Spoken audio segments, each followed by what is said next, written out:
Assalamualaikum warahmatullahi wabarakatuh. Halo teman-teman semuanya. Kami dari kelompok 312 Sosum 4 akan menjelaskan materi tentang pengertian paradigma, pendekatan, dan indikator pembangunan. Tapi sebelum menjelaskan materi, kami akan memperkenalkan diri terlebih dahulu. Yang pertama ada Alwan Khairul Latif dari absen 1, Ayudia Dwi Lestari dari absen 3, Hashim Asari dari absen 15, Jian Zaki Nur Anissa dari absen 16, Melisa Dujayanti dari absen 24, dan yang terakhir ada Muhammad Noval Adi Saputro dari absen 25. Untuk selanjutnya yaitu mari simak dan dengarkan materi yang akan disampaikan oleh kelompok kami. Materi yang pertama yaitu pengertian pembangunan. Saya akan menjelaskan dari pengertian pembangunan. Pembangunan adalah proses multidimensional yang melibatkan perubahan struktural, sosial, dan ekonomi dalam masyarakat dengan tujuan meningkatkan kualitas hidup dan kesejahteraan penduduk. Berikut beberapa definisi pembangunan dari para ahli. Yang pertama, dari Amartya Sen. Menurut Sen, pembangunan harus fokus pada pemberdayaan individu melalui peningkatan akses ke pendidikan, kesehatan, dan peluang ekonomi serta kebebasan untuk berpartisipasi dalam masyarakat tanpa adanya penindasan. Yang kedua, dari Dudley-Sir. Menurut Dudley-Sir, pembangunan harus diukur berdasarkan penurunan kemiskinan, ketimpangan, dan pengangguran, bukan hanya pada pertumbuhan PDB. Yang ketiga, Walter Rostow. Menurut Walter Rostow, pembangunan dilihat sebagai proses evolusi ekonomi yang melalui 5 tahap dari masyarakat tradisional hingga era konsumsi massal.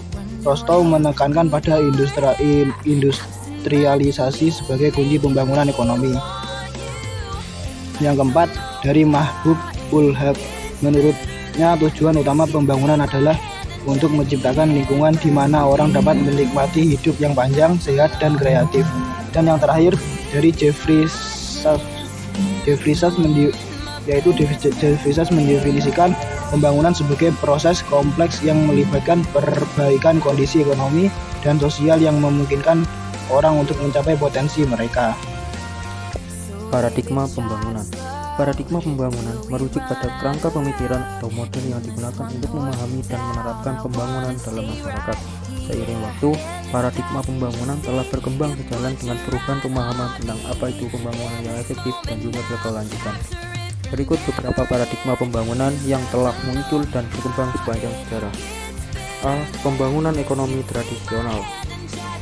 Paradigma ini beranggapan bahwa manfaat dari pertumbuhan ekonomi akan menetes ke bawah kepada seluruh lapisan masyarakat. B. Pembangunan manusia. Paradigma pembangunan manusia diperkenalkan oleh Mahbub ul Haq dan Amartya Sen. Paradigma ini memperluas definisi pembangunan untuk meliputi kesejahteraan dan kebebasan individu. Pembangunan manusia menekankan pada peningkatan akses terhadap pendidikan, kesehatan, dan kesempatan ekonomi, serta kebebasan untuk hidup dengan martabat. C. Pembangunan berkelanjutan. Paradigma pembangunan berkelanjutan menekankan pentingnya memenuhi kebutuhan generasi saat ini tanpa mengorbankan kemampuan generasi mendatang untuk memenuhi kebutuhan mereka. Ini mencakup pengelolaan sumber daya alam, perlindungan lingkungan, dan keadilan sosial. Lanjutkan materi dari Alwan. D. Pembangunan berbasis hak. Paradigma pembangunan berbasis hak melihat pembangunan melalui lensa hak asasi manusia, menekankan bahwa semua individu memiliki hak untuk berpartisipasi, berkontribusi, dan menikmati manfaat dari pembangunan. Pendekatan ini menuntut transparansi, akuntabilitas, dan partisipasi masyarakat dalam proses pembangunan. E. Pembangunan inklusif menitik beratkan pada pentingnya memastikan bahwa semua kelompok dan masyarakat, termasuk yang paling marginal, memiliki akses terhadap manfaat pembangunan. Ini melibatkan pengurangan ketimpangan, pemberdayaan kelompok marginal, dan pemerataan akses terhadap layanan dan peluang. F. Pembangunan hijau fokus pada pengembangan ekonomi yang ramah lingkungan.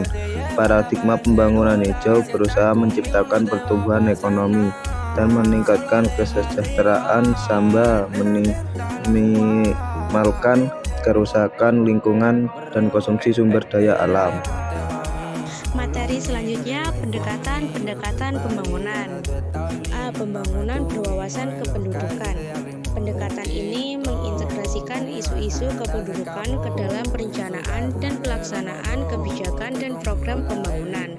Fokusnya adalah pada dinamika kependudukan, termasuk pertumbuhan penduduk, distribusi, struktur usia, fertilitas, mortalitas, dan migrasi, serta bagaimana hal-hal tersebut memengaruhi dan dipengaruhi oleh pembangunan ekonomi dan sosial. B. Pembangunan berwawasan lingkungan. Pendekatan ini menekankan pentingnya melindungi lingkungan dan memanfaatkan sumber daya alam secara bertanggung jawab dalam proses pembangunan. Pembangunan berwawasan lingkungan bertujuan untuk meminimalkan dampak negatif kegiatan pembangunan terhadap lingkungan, mencegah degradasi lingkungan, dan mempromosikan penggunaan sumber daya alam yang berkelanjutan. C. Pembangunan berkelanjutan. Pembangunan berkelanjutan adalah pendekatan yang bertujuan untuk memenuhi kebutuhan generasi saat ini tanpa mengorbankan kemampuan generasi mendatang untuk memenuhi kebutuhan mereka. Ini mengintegrasikan 3 dimensi utama seperti ekonomi, sosial, dan lingkungan dalam semua aktivitas pembangunan. D. Pembangunan berpusat pada manusia. Pendekatan pembangunan berpusat pada manusia fokus pada peningkatan kualitas hidup dan kesejahteraan individu dan masyarakat. Pendekatan ini mengakui bahwa pembangunan ekonomi adalah sarana untuk mencapai tujuan yang lebih luas dari kesejahteraan manusia dan bukan tujuan akhir dari pembangunan itu sendiri. Materi selanjutnya yaitu indikator keberhasilan pembangunan. Indikator keberhasilan pembangunan adalah alat pengukuran yang digunakan untuk menilai kemajuan dan efektivitas kebijakan serta program pembangunan. Berikut beberapa indikator penting yang sering digunakan untuk mengevaluasi keberhasilan pembangunan. A. Pertumbuhan ekonomi. 1. Produk domestik bruto atau PDB. 2. Pendapatan per kapita. B. Kesejahteraan sosial. 1. Indeks pembangunan manusia atau IPM. 2. Tingkat literasi dan pendidikan. C. Kesehatan. 1. Harapan hidup. 2. Angka kematian ibu dan bayi. D. Ketimpangan dan kemiskinan. 1. Indeks Gini. 2. Presentasi populasi di bawah garis kemiskinan. E. Keberlanjutan lingkungan. 1. Jejak ekologis. 2. Konservasi sumber daya alam. F. Partisipasi dan kebebasan politik. 1. Indeks demokrasi. 2. Hak asasi manusia. Yang selanjutnya yaitu dampak pembangunan wilayah terhadap perubahan ruang muka bumi. A. Transformasi penggunaan lahan. 1. Pengurangan lahan pertanian dan kehilangan keanekaragaman hayati. Konversi lahan untuk pembangunan seringkali mengurangi lahan pertanian yang tersedia, yang dapat memengaruhi keamanan pangan lokal. 2. Perubahan aliran air. Pembangunan perkotaan dan pembukaan lahan mengubah cara air hujan diserap dan mengalir dalam ekosistem.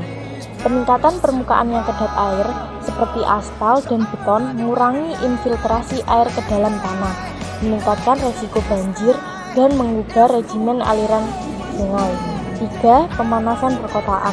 Konversi lahan menjadi area urban meningkatkan fenomena pulau panas perkotaan, di mana suhu di area perkotaan menjadi lebih tinggi daripada di area pedesaan yang lebih jauh. B. Dampak terhadap kualitas air dan udara. 1. Polusi air. Peningkatan limbah domestik, industri, dan pertanian yang tidak diolah dengan baik dapat mengontaminasi sumber air, merusak ekosistem akuatik, dan mengurangi ketersediaan air bersih untuk konsumsi manusia. 2. Polusi udara.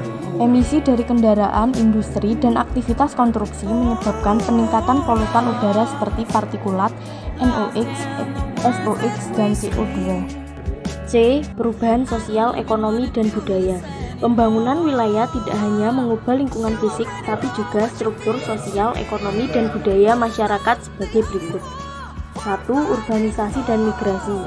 Pembangunan wilayah seringkali dikaitkan dengan urbanisasi. di mana terjadi perpindahan populasi dari pedesaan ke perkotaan. 2. Perubahan pola hidup dan kebiasaan.